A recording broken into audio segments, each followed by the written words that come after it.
Broadcasting live in high definition from the lower level conference room at the City Administration Building located at 401 West Owen K. Garriott.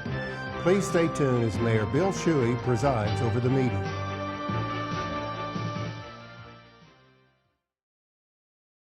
other comment, I thought the language prior to the study session, the city council meeting, and executive session 2 weeks ago tonight was the very most unprofessional meeting I have ever attended in 60 years of attending meetings since I was in 4-H. I thought the language was awful.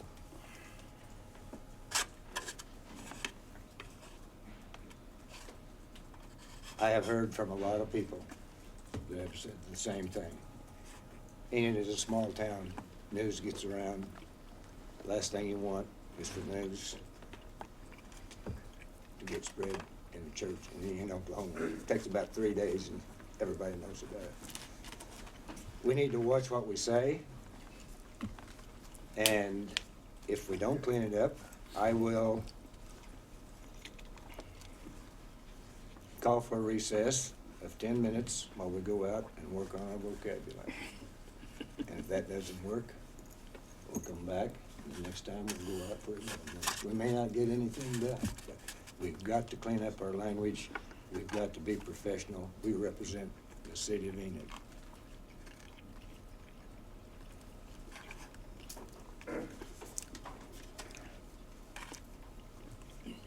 Again, that was the most unprofessional meeting I have ever sat through. The regular study session is now in order. We're all present except for Tammy Wilson. Item 2, at the Commissioner's request, discuss any item of concern of the regular session agenda of November the 3rd, 2015. I don't have anything to discuss this time, Mayor. You okay? I got a question on ordinance. All right. On 8.1, the bicycles. Okay. How is that gonna be as far as the wording on the lighting? Or any lights or how? It would be a white light on the front and a red light on the back. The same that is required by state law. So I didn't put in a flashing red light. You were the only one that mentioned that. If you do want that flashing red light, you can make a motion to pass the ordinance with that change. Sure see those red lights on the bike trails and the walking trails. I think in practice, most of those lights you get for the back flash red anyway. I mean, I'm just trying to think, most of them I've seen are. So really it wouldn't be no more dollar wise if they had to buy a light anyway. Yeah. Oh, I was thinking that even as written, if you have to have a red light, you're probably going to end up with a flashing one in the first place, regardless of what you go in for. But Probably if you go in to purchase a light that is made to go on the back of your bike. They're then- flashing red. Yeah, they're flashing. Yeah. Yeah, if you get something else, if you get something. duct tape a flashlight with Yeah, red. then it's not going to be Yeah. flashing, but yeah. Yeah, no, that's fair. That's fair. Just discourage that. Anyone else? Item 3, 2015 Building Code Update. Angela? We have a new mic. Speak into the Okay, I'll try to remember that. Make that mic work. Testing, 1, 2, 3. Mayor, Commissioners, the state of Oklahoma has now adopted the 2015 building codes, and so we are here tonight to discuss our doing the same. I have a brief presentation to just cover a few of the highlights. You should have all received a packet from Kristen, I believe, last Friday. That was a 54-page attachment that covered all the recommendations from OUBCC. No? It was sent out with the weekly report. Yeah. Okay. Yeah. So if you have any questions, if you didn't get a chance to look at it, if you get some questions from that, we'll be happy to address those. And we'll have a question session at the end if you need to cover any additional information. The codes that are adopted by the state are listed. Staff is recommending that the City of Enid update to the 2015 Property Maintenance Code. We are currently utilizing the 2006 version. The Property Maintenance Code is not anything that the state will adopt, but most jurisdictions have that adopted as their minimum standard, as do we. So we would like to go ahead and update to the 2015 version. Does updating go on all the time? I'm sorry? Does the updating go on continually? It does. We used to do it as the City of Enid on our own about every 3 to 4 years. The state finally got into mandated codes back in 2011, 2012. And so now we will always need to stay in compliance with what the state proposes. What is the difference between the 2006 and the 2015 code on property maintenance? I have those later on in a PowerPoint slide, those changes that we can cover. Okay, sure. The Oklahoma Uniform Building Code Commission is still meeting and discussing the IRC. That's the residential code. That is what dictates single-family and two-family dwellings. They're working with home builders and still ironing out some issues of how they want to see those adopted. Our home builders are very vocal, and that's a good thing. Then we can all meet in the middle to get their projects approved. The 2015 International Building Code revised sections, these are just the sections that I saw that were interesting. Most of them were just some minor modifications. Our state actually created a new Appendix N that pertains to storm shelters and safe rooms. Those are very important in this part of the world, so they have defined those a little bit more restrictive than in other areas.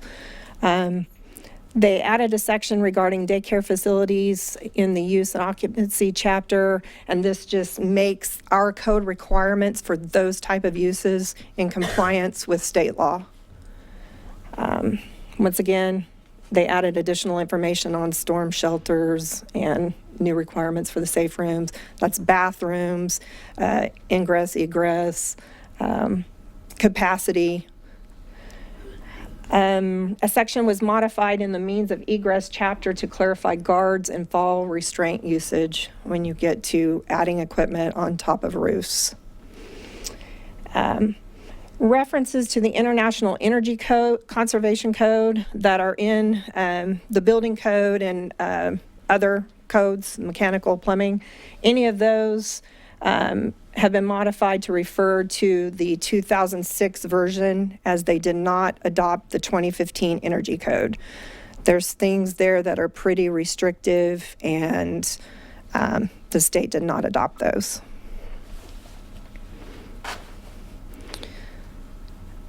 There were a couple of minor revised sections that I thought were noteworthy to mention in the NEC. They modified the Chapter 1 when it talks about when you can and cannot reuse equipment, and they just clarified that a little bit better. It was vague in the NEC, and they've just chosen to give that section a little bit more definition instead of leaving it up to the inspector's discretion. It's a little clearer. In special occupancies, which is any place that you're going to have a chance of having a major fire where you have flammables and combustibles, they now require a registered professional engineer with expertise in that field to engineer and design the plans and select the wiring, which is a good thing, but that is more restrictive than what NEC actually states. Is registered professional engineer a qualification that is particularly onerous to obtain, or is that a relatively common thing for architects, engineers, or? It's onerous to obtain, but it means you're an expert in your field. We won't probably see too many projects that are going, this is more in your heavy industrial type. Gas stations and stuff like that. Do you think that's going to fall under that? Do we have somebody in town who's a registered professional engineer with expertise in hazardous locations and zone systems? Is that something Stallings and Envirotech does, or, okay? Yeah. All right, Yeah. okay. I just Yeah, wanna make we sure that we're have not people that are in setting the up field. that No, you have to go to no. Oklahoma City every time you have to have a man. No. Got it. no. Okay. We have Thank people you. here that can do that.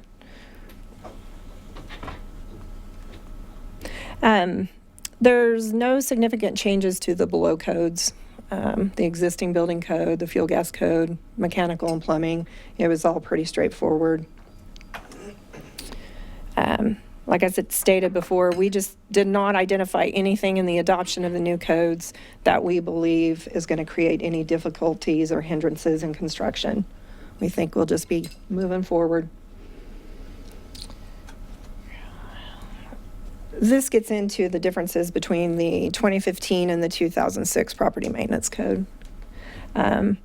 It created a section that defined dangerous structures and what qualifies, and this section is really similar to our dilapidated structures ordinance. So there's nothing that would not, that would contradict each other in that. A stop work order section was added to the property maintenance code, and it mimics what already existed in the building code and in the residential code. If there's something out of whack or something out of line out there, we can issue a stop work order so we can determine what's going on and what needs to happen. Unsafe conditions and what constitutes such was added to the exterior structure section. I like it because it's a lot more definitive versus me trying to make my own determination on that. It's just more black and white instead of having a gray area. A component serviceability section was added, and what that does is discuss all the components of a residence and what would make that particular component unsafe. On this one, I put wood, and that shows all the things that was listed, and then it also gets into the soils, aluminum, masonry, steel, all that. All of these items were included in the 2006 property maintenance code at some level. It's just created sections to add clarity and more detail. That's all. Yes, sir. Do you always have to stay with what the state is doing? You can't go out on our own and have our own rules, or are you penalized, or how? We have to be more restrictive than the state. So we have to adopt what the state adopts. The only thing that we can do different is require more, and that would be the commission's decision, but I would recommend that we do not do that. What the state adopts is the very minimum code, and the only thing that we can do is make that more restrictive. And here we're basically mirroring the state. Yes. Exactly. Exactly. Okay. So we don't have a whole lot of choice in the matter of. You don't. But we bring it to you as if you do. It makes you feel good. Is that known, widely known within the crafts? Yes. Yes, they're very active. Contractors are very active in the adoption of these codes. Plumbers go to a lot of meetings regarding what the updates are. Everybody stays in, in touch with what's happening in their profession. So basically, when people come complaining about your ordinances on that, you can say it's out of our hands with the state. on the building codes, that for sure, absolutely, that's up to the state. The thing that's wrong with this, though, is that these codes are exactly what the problem is. Because the impediment to downtown development, the impediment to new development, retrofitting old buildings, anything that people want to do in terms of progress in our community is impeded by these codes. I mean, how many times have we look at variances because of fire pressure water? And how many times do we have to get a deferral plan that we put in place for properties that can't build because they're 50 feet from too far out from a water line, and it's all buried in all of this, and it's a real economic detractor to have these. I don't know how we work around it. How are we gonna improve our downtown if we're stuck with, we have to put water sprinklers in every one of these old buildings? How are we gonna do it if we have to have exits, you know, in every corner? How are we gonna proceed forward? Those are more detailed. The fire code, which Ken is here to address, and the life safety code. The life safety code, they're staying in the 2003 version, which we're still in, because if we update to the 2015 life safety code, that really would impede on development. So they've stayed where they are for right now in the 2003 life safety. But Ken can discuss any changes in the fire code, which is going to be what you were particularly discussing. Because that's correct. The changes in the fire code do have the most impact on existing buildings. I mean, it does seem, kind of to echo what David said, that some of the codes, I understand when you generate a code, you are generating a set of guidelines for a broad category of different communities and community types, and the applicable subsections that apply to urban living especially are really geared towards Oklahoma City kind of urban living. Mm-hmm. Not so much smaller downtowns of a different scale. Am I wrong about that assumption, Ken? Or are there finer gradations and we are just simply living within the appropriate, set of guidelines for a city our size? I would say maybe your generalization is a little bit too broad. Okay. I think the code does have a lot. I'm sorry. The codes do provide a lot of detail and a lot of exceptions and exemptions to various things. When they develop these codes, they've got subject matter experts from, across the spectrum that are involved in the development of the codes. And so they take into consideration what the impacts are economically. But they also establish these, especially the fire codes and the life safety code from NFPA. They expect those to be minimum standards for acceptable levels of risk for life safety. So they And seem to contemplate or seem to profess a distinct aversion towards mixed use, whereas we would like to encourage mixed use development. Combination residential and commercial use of a space seems to be almost anathema to the code, in that if you have commercial use of a residential building downtown, all these additional things are triggered, and it does seem a bit onerous. That is the area where sprinklers are triggered. There aren't a lot of additional things that go with that. Residential occupancies have their code requirements.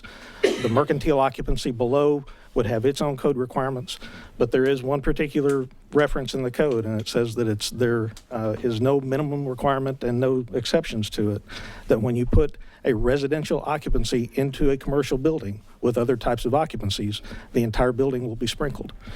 And so they're pretty firm about that. I don't write the codes. I wasn't involved in the code development process, but they're very clear that that's a very important minimum standard for those types of buildings. And in my opinion, that's a valid requirement. These are old structures. If they do catch fire, they're going to be a significant life safety hazard for people that are living in those loft apartments and things that they want to build. A sprinkler system is the best way to prevent that. My house is older than some of the downtown buildings, or certainly my parents' house is, built Right. in the 20s. It's never going to be required to be sprinkled, and certainly, close to neighbors. I understand the argument. If you're one of these code development guys, though, the International Residential Building Code requires sprinklers. The guys that adopted for the state with the OUBCC exempted that portion of it. But the people that write and develop the codes, they say new single-family dwellings are supposed to have sprinkler systems across the board. So we are actually. So does the life safety code. We're So already exempting from some. the state is already exempting some of those more strict requirements that are onerous to everyone across the state, basically. I guess I would be So- surprised if the great state of Oklahoma was picking more onerous regulations. It would seem unlikely. But okay. Yeah, Thanks, Ken. sure.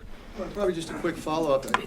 I don't know if we really answered your question. I think the best thing that we have going forward is what's in the budget, $100,000 that Commissioner Wilson championed and that we're working on currently with Main Street to come up with a proposal. We've had initial meetings on that. We're refining it. I think we're going to bring that to commission soon. That could help some by offering some financial incentives to help, but it doesn't change the requirements. I don't think there's a legal way to change the requirements. There isn't. The only way really to make that happen would be to talk to, your representatives or senators and encourage them to have the OUBCC adopt exemptions for those buildings, for those types of buildings and things like that. Because we are required by state law to adopt what they adopt or something stricter. And so at this level, we don't have an option, but the OUBCC does. And so whatever they adopt is what we adopt. I mean, we kind of follow what they do because we don't want to adopt something that's even, more strict. So the state is also still using the 2003 code rather than the more recent one? Some of them, not the International Fire Code, just the Life Safety Code. Yeah, that was in reference to the Life Safety Code, which I don't know that they've even considered adoption of a newer version of it. And the OUBCC, I don't think, has adopted any version of a Life Safety Code, but some state agencies, like the State Health Department, use the Life Safety Code, and they're still on the 2003 edition of it, so. Do the new construction downtown require sprinklers now? It depends on the occupancy. Depends on what's being built. Sounds like if we have a fire down there, it's gonna end up wherever it burns itself out. I think our fire department. Like I said, the code requirements for new construction, it just depends on the type of occupancy and the size of the occupancy and those types of things. To say that they're all going to require sprinklers would not be accurate. But how long do you think it would take to get it all of them with sprinkler systems? In years? years are not a problem. It'd take a lot of money. You've got a lot of unprotected buildings downtown that would take significant funding to sprinkle all of those buildings. And That means lives to me. pardon? And that means lives to me. Yeah. Everything out from the safety aspect. Yeah. Well, half the landowners, not landowners, but building owners and people in this community that do own buildings, here's a perfect example of, it's a moving target. You can't keep up. You can build something today and then 3 years later, somebody adopts a new rule and then you have to comply with the thing. It's existing buildings that were not required to comply with the building code at the time of their construction shall comply with the minimum requirements when specified. It's frustrating because it's just a moving target. You just can't own anything that's more than 5 years old, or you're going to be subject to a couple $100,000 worth of more work that you have to do to it. And some of it's a safety issue when you get into the fire and the life safety parts of it, but some of it's just insane that we have to. Typically, the new requirements for the building code don't apply to the existing buildings until those buildings are changed in use and occupancy. Which just made every building downtown not available for sale, because everybody that tries to do something downtown's now got to step up and spend their money to do all this. It's just, I know we can't change it, and I'm kicking a dead horse here, but it's insanity. Well, we could go lobby to the state and try to push for an exemption for two-story buildings of a certain vintage that have split usage. And not for nothing, but it doesn't seem like a totally crazy idea that could apply for community that wouldn't just benefit us, but other communities that have a downtown with a bunch of two-story brick buildings. Well, we've talked about what are we going to do to modify our zoning and our codes and things for downtown to try to stimulate that development down there, but it sounds like, what can we do? It sounds like our hands are tied behind our back. What can we do to positively impact the structures that are downtown in our community to make them into a more vibrant downtown if our hands are tied financially with these restrictions always? Well, we can write a check. Well, Or we go I'll yell get at- right behind you in Yeah. line. Or go yell at Chad and Patrick and see what we can do there. Anything else? Are you finished? Okay. Again? Well, let's speak for just a minute about the new version of the fire code. Of course, the international code set, the ICC code set, is written on 3-year revision cycles. We've been on the 2009 edition of the building code, fire code, et cetera. There was a 2012 version, which was skipped by the state and by us, and so now the 2015 version is what's been adopted, and that we need to follow suit. I've got a textbook there that I bought from ICC that's called Significant Changes in the International Fire Code. It's a pretty significant book, and there was another one when they had the revision from 2009 to 2012. But I've reviewed both of those. I don't think any of the changes in the fire code in that time period are particularly onerous to anyone. Most of them are reorganization and clarification of existing requirements. Specific details about how areas are supposed to be protected by sprinklers or fire alarms or things like that. There are also some additional sections of the code that deal with new technologies like water mist systems as an alternative to water sprinkler systems in some cases. Changes, just as an example, multi-story buildings that have standpipes, and you've seen them for years and years. They've got the cabinet with the hose lines mounted in the cabinet, either in the stairwell or adjacent to it. The code now allows the fire code official to authorize removal of those hose lines. Those were put in and intended for use by building occupants. But typically building occupants don't have the proper training to use those safely anyway, so they don't really recommend that. If we use that hose connection on those upper levels, we take our own hose and our own nozzle. We're not going to rely on that old rotten piece of fabric hose that's hanging in the cabinet anyway. So fire code officials have been doing that for a number of years now, but now the code actually has a section that recognizes that that's a legitimate thing to do. So things like that, like I said, most of the changes either are recognizing new technologies and making allowances and guidelines for how those technologies are to be used, or they're reorganizing and clarifying existing sections of the code. One thing I've dealt with recently is the new apartments that are being built on Cleveland, the Esplanade Apartments. I've been talking with the sprinkler contractor. He's been arguing with me a little bit about whether sprinklers are required in the breezeways of those apartments or not. This edition of the code very clearly specifies, it clarifies my position from the previous editions of the code that they are required in those breezeways.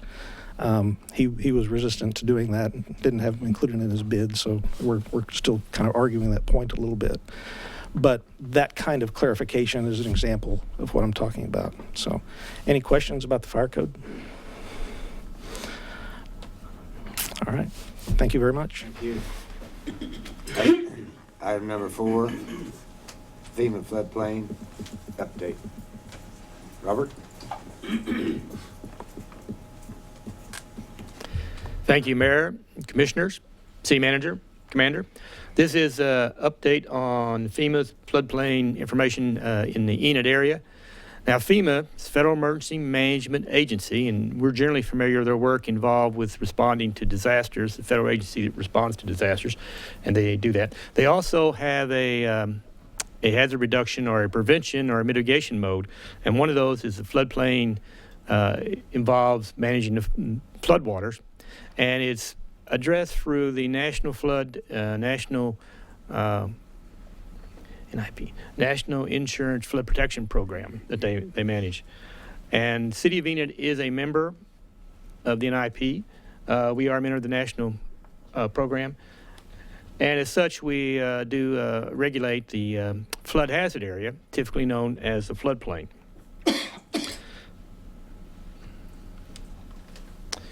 FEMA is doing some work on updating the floodplain in a number of areas, and they're doing it for a program they have referred to as the risk map.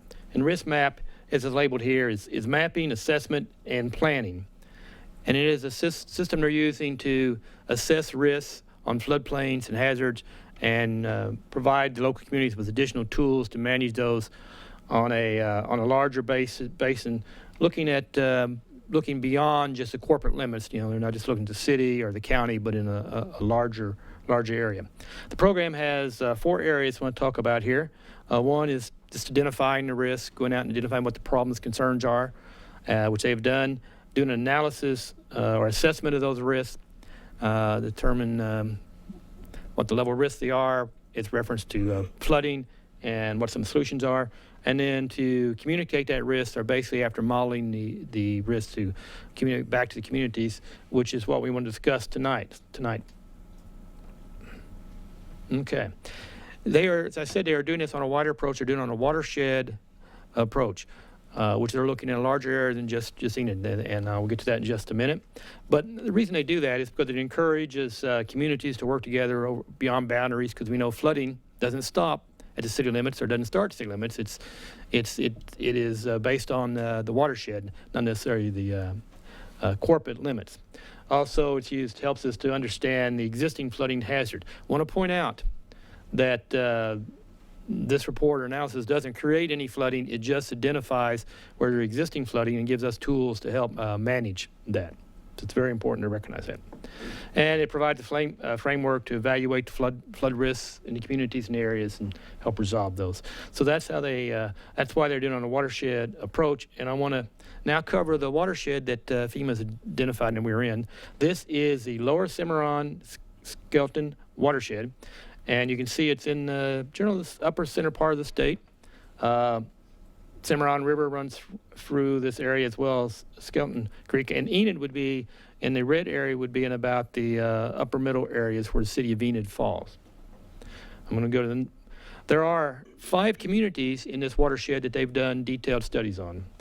We are one at the city of Enid. It's also city of Kingfisher, city of Edmond, city of Piedmont, and Logan County. Those are the areas that they identified as needing some risk assessment and have done a detailed analysis on. This is a blow-up of that basin area. Again, Enid is shown in the upper center, and you can see Kingfisher and Piedmont, Edmond, and Logan County areas as well. Shows the watershed and the 5 areas that they have done an analysis on. Okay, in the city of Enid, there are 2 areas that they particularly have done analysis and study for risk management in floodplains, and those are on this. This is a map that shows O&K Garrett Road along the north, and it shows Van Buren slightly to the east, and these areas are south and west of those 2 streets, particularly east of 81 in the area which are the tributaries known as the tributaries or the Vance tributaries, and they are the tributaries that basically run from Vance Air Force Base north to Meadow Lake, which is also known as Boggy Creek. The other area is West Boggy Creek. I want to show on this map, it does show the area in blue is the defined floodplain that FEMA has in place in this area. The area in green is a flood limit that they have defined, but they have not defined in detail. The blue areas have actually base elevations that have been defined. The green area does not. And there are also some green areas that were in the county as well on this map. So those are 2 areas they've studied. The West Boggy Creek is basically south of Garrett and runs from the railroad tracks, which is just east of Oakwood Road, and runs to just west of Garland. This is the results of the study that they've provided. It's the preliminary results that they provided for our review and analysis. And again, on the Vance Trib area, they have done a detailed study and determined the base elevations in this area as done in other parts in the city. They also have determined, and this map's a little hard to see, but there are areas in blue. Those are areas that were mapped in they were previously in the mapped area that have come out because they're actually, the details show that they are not in the flood hazard area. There are areas, hard to see here, where the flood hazard area has been increased. It is slightly to the west of Cleveland Street and slightly to the south of Southgate, which is actually going onto Vance Air Force Base property. So the study did decrease in some areas, but it did extend it in other areas based on the detailed analysis. The other area that I want to point out, the study, Wisconsin study, is the West Boggy Creek, and that's shown here between Oakwood Road and Garland. And from the railroad tracks, they have mapped what is the flood hazard area from the railroad tracks to a point west of Oakwood Road. Now, in this area, there are no existing structures in the floodplain area, except for there is a church that was being built down on Garland Road, but it is actually elevated above the base elevation, so it is protected, but it is shown in the map area. But these are the two areas that have been studied by FEMA. Now, how that affects our community. Well, of course, first thing it does, it provides us the additional information and tools to help in mapping the floodplain and in controlling development and providing for mitigation, protecting for from flooding. It also I want to note that we have looked at the data they use to map the floodplain, and it compares to all the data we have, our models, very well. We think they've done, for the flows they've put into the model are very accurate to what we believe that the stormwater flows exist on the floodplain. The other thing is it extends the floodplain mapping west of Boggy Creek, which helps us define that. Previously they just stopped at that area. And it improves mapping by providing base elevations and advanced Air Force Base tributaries. And that's a very helpful tool since in the past we have floodplain mapping there, but no way to determine what the base elevations were, or no way to have reliable information. And this was done at no direct cost to City of Enid. It's done by FEMA through their funding program. Okay. This is a chart from the risk map presentation. It identifies FEMA's plan for the program, the scoping meeting, which has been completed, project kickoff meeting they've completed, data acquisition, which they've completed, and now we are in the engineering analysis and the DFIRM, or digital flood insurance rate map production. We're in that area, and they provide that information at this point. The next steps in their program is to what they call develop the preliminary maps or modify the maps to basically as we've seen here tonight. And then the final step would probably, they call that post-preliminary processing, but that would be the process would come back to the City of Enid for being adopted in our floodplain management ordinance. And that would be the next step in the program. Timeline. To go to final mapping, it's a funding issue by FEMA, and the last report I had that the funds hadn't been appropriated, so the timing is unknown at this point, but we anticipate that at some point FEMA will fund the remapping of maps we produce, and we'll be asked to come back for your consideration to adopt it into our ordinance. That's the presentation on FEMA's work on floodplain mapping in Enid and risk map. Can I answer any questions? Are there any other areas in town they're going to be looking at in the near future that you're aware of? I'm not aware of any. The program, since they have developed this risk mapping program, I think they've looked at the basin, the watershed, and defined where the areas that had the most risk potential to map, and they've proceeded with those. So I think to consider any other areas, they'd have to probably revise the program, start a new program, or provide additional funding. So probably all three. So these two areas identified were identified because they were the two areas of the highest likelihood of change? Is that how they were identified by FEMA for further study? Most likely that's the case. They were identified as being the areas with the most risk that they could provide the most benefit by applying their funds to modifying the maps. Okay. Thanks. Have we had flooding in these areas before?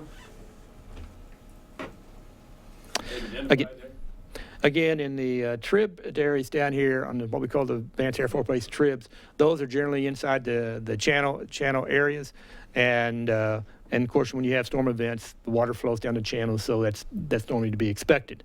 On the west Boggy Creek area, we have had in the past, and I would anticipate if you go back to the 1973 event, which was a substantial event beyond most designs, the flooding of this area would pretty well be recorded at that time.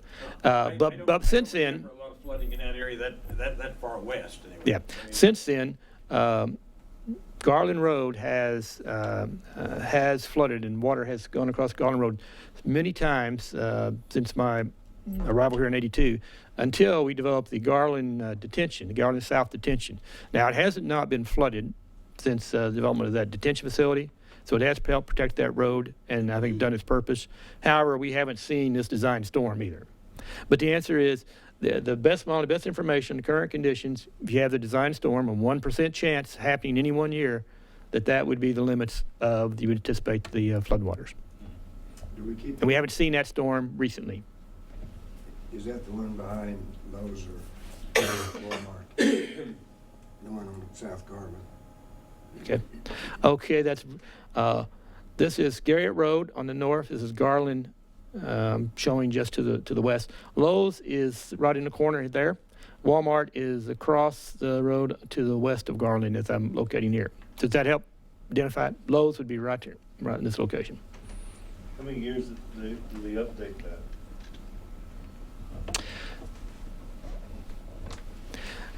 Our map was published in '79. It was updated in the 80s. It was updated in '92, and it was updated, and they republished it in 2012. That's when this one was done?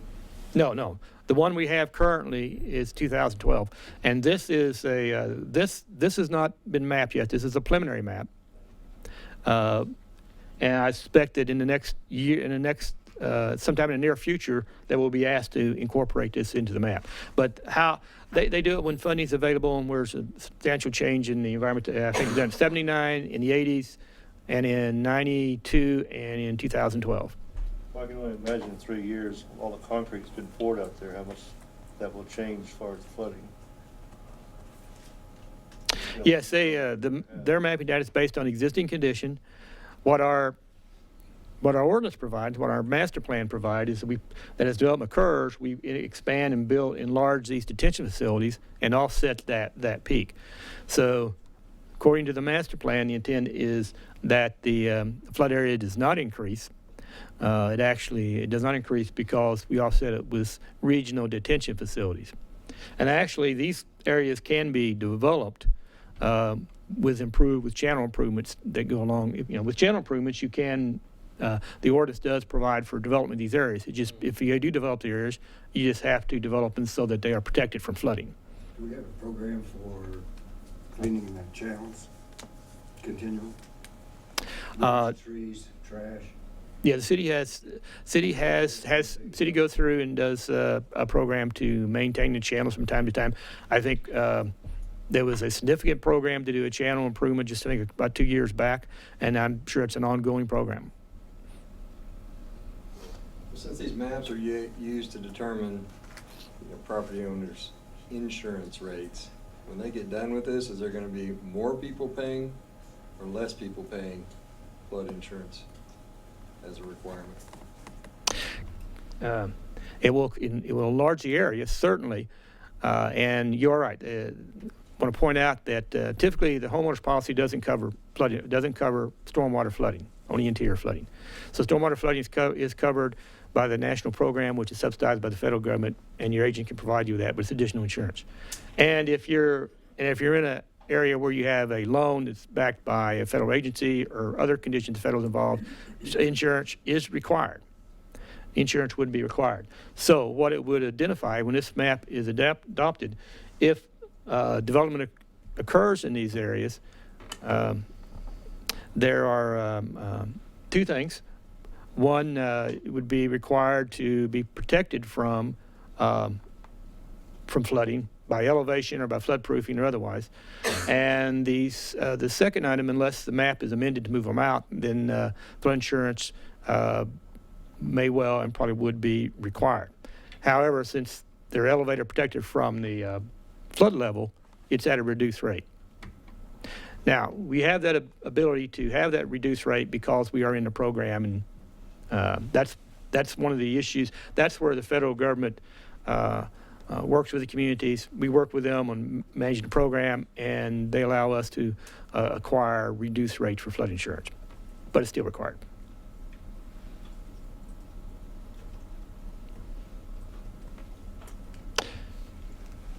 Thank you, Thank- Robert. Thank you, Mayor.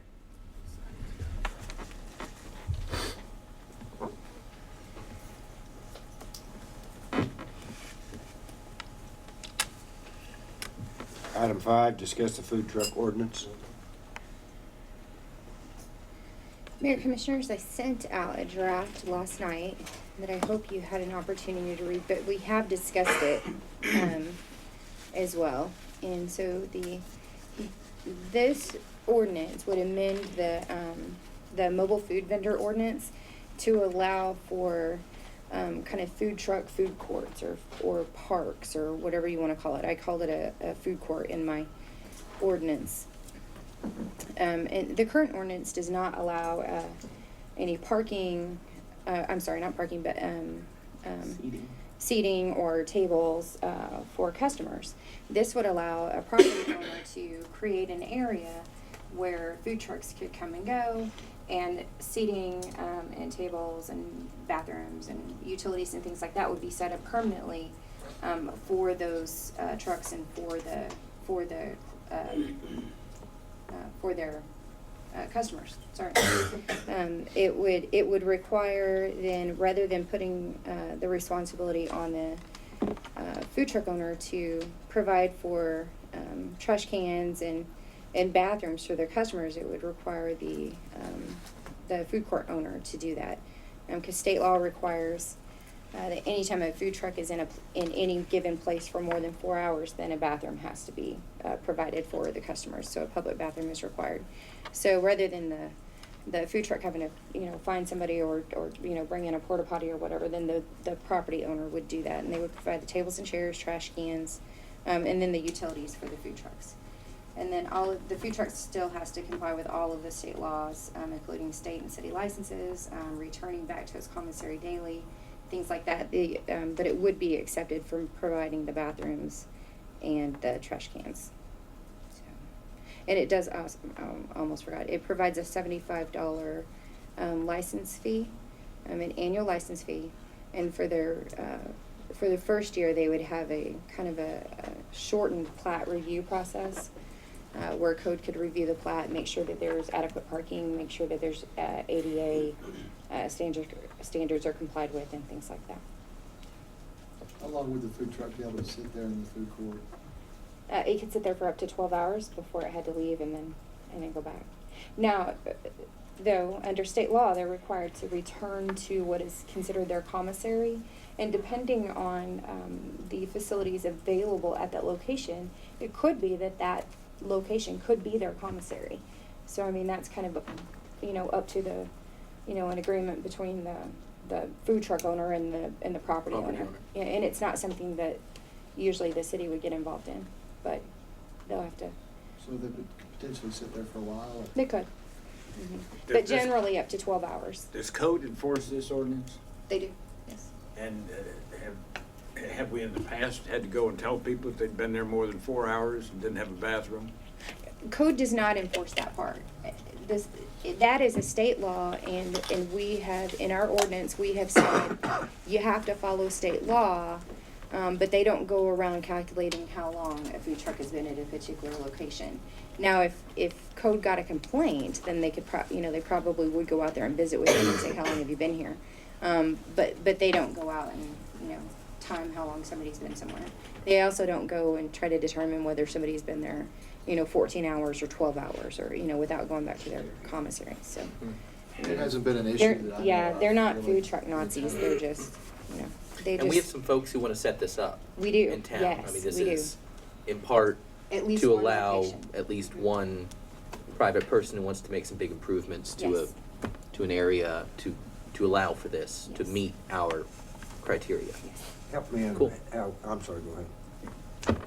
How we collect the sales tax revenue? The food truck owner operator is required to submit sales tax.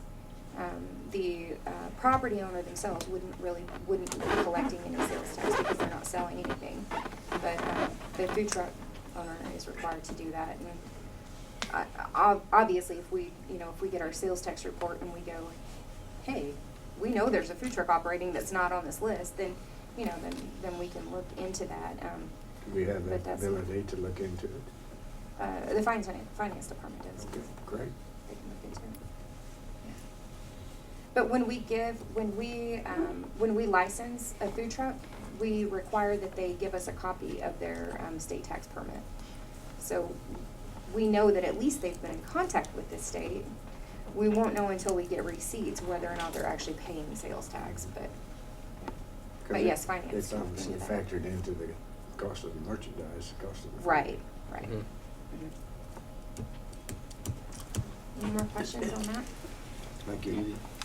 Item 6, Middle Lake Slide update. Yeah, and I'll just kick that off quickly. The Meadow Lake Slide project is obviously, as many of you know, been an ongoing project. It's had some issues with it. I'm pleased to say we're at it now, and there's some pictures here. Billy, you want to give us an update on where we're at? I know we started this week.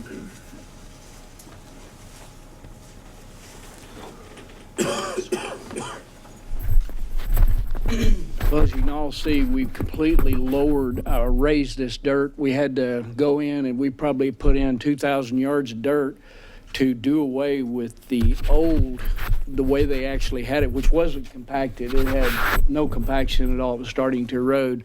So we went in, re-put all the dirt in, used a compactor to compact it, got our grade on, and it's rock hard. Matter of fact, we were trying to cut it today, and the guys are really having a lot of trouble cutting it. So what we're trying to do is get flat for the slide on the top, but we're also trying to get 4-to-1 slopes on each side so it's not a mowing hazard for our guys. The way it was, we had to have a retaining wall, and it was, well, it just wasn't designed right. But now this thing's going to work. It'll be where, well, there was some questions about would it be the surface be up to the top of the slide and the ground. They're going to be the same, so there won't be a chance of a kid running a hand down and getting hurt. And we're hoping to have it done by the end of December.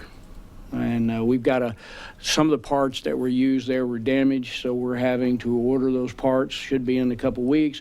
So that's just going to take. We've got a lot of other things to do, so that won't slow us down. Weather will probably be the only thing that should slow us down. There's not a lot I can say other than the dirt. We should finish the dirt hopefully by Thursday and start forming. And, checking it out for ADA and everything, making double sure we don't make the same mistakes we made before. It's going to work really nice the way it is now. I don't think we'll have any problems at all with it.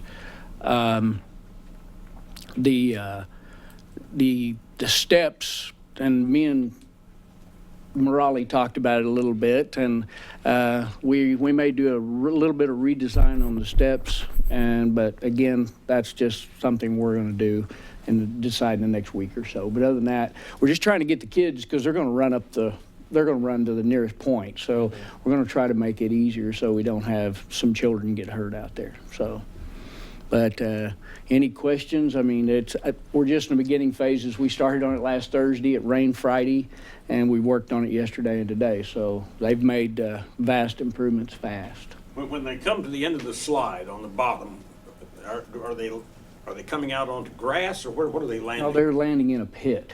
There's a pit area at the bottom. Yes. Gonna be Snakes. what, sand? Well, it's this one is designed to land on it's like soft rubbery type stuff. But this is going to be much safer. The way it was before, it was way too steep, and this is going to be nice. I think you'll really love it. I think the kids will. I don't see any of us on it too much, but it's going to be done right, and it'll be something we'll all be proud of. This started out as going to be sort of a freebie project, and I think it's going to turn into one that's going to have a significant price tag. I'll leave it at that. Good answer. Will the snow sledders be able to use it? Excuse me? Will the snow sledders be able to use it? Not the slide, I wouldn't think. No, the hill. It's not that steep. I mean, they could, but most of them prefer, Van Buren over here on the overpass. No risk there. It's the chosen place. But I think everybody be happy. We'll have everything ADA compliant, the parking, everything I think will work. Will work the way it should work in the beginning. But by December 31st, I hope you'll all be very happy with it. So, any questions? Looking forward to it. I hope we meet your satisfaction. Item 7, we will return to meet upstairs at 6:30. Okay, well, I was on this time. So we should have it next. Yes, That's our. and the